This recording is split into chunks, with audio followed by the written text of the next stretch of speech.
Hello everyone, आज मैले गाजरको हलुवा बनाउन गइरहेको छु।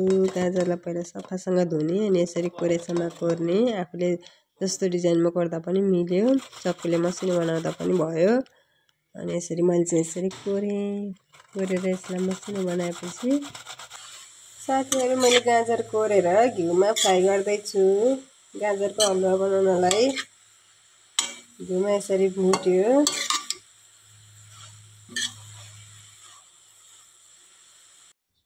मैले एकछिन घिउमा भुटेपछि चिनी हालेँ। हजुरहरूले चिनी दुध दुध पाकिसकेपछि लास्टमा पाक्ने बेलामा चिनी हाल्दा पनि हुन्छ। मैले चाहिँ सुरुमै हालेर भुटेँ। अनि सुरुमा गाजर नहाल्दै ड्राई फ्रुट्सहरू छ भने हजुरसँग घिउमा त्यो भुटेर ड्राई फ्रुट्सहरू हालेर अनि गाजर हाल्दाखेरि नै मिठो हुन्छ, टेस्ट आउँछ। मसँग चाहिँ केही पनि थिएन, मैले चाहिँ सादा गर्दैछु।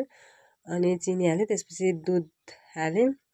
दुध हालेर लगभग 10-12वटा गाजरलाई मैले 1 लिटर जति दुध हालेछु। मजाले पुग्दो रहेछ यति भयो भने। मजाले त्यसलाई दुध हालेपछि मजाले एकछिन पकाउने।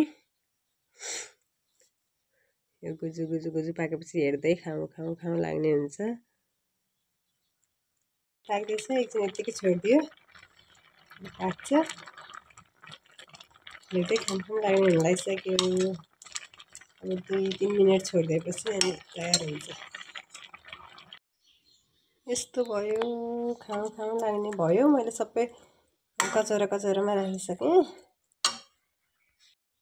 यस्तो मिठो हुन्छ। हजुरहरू पनि एकचोटि ट्राई गर्नुहोला।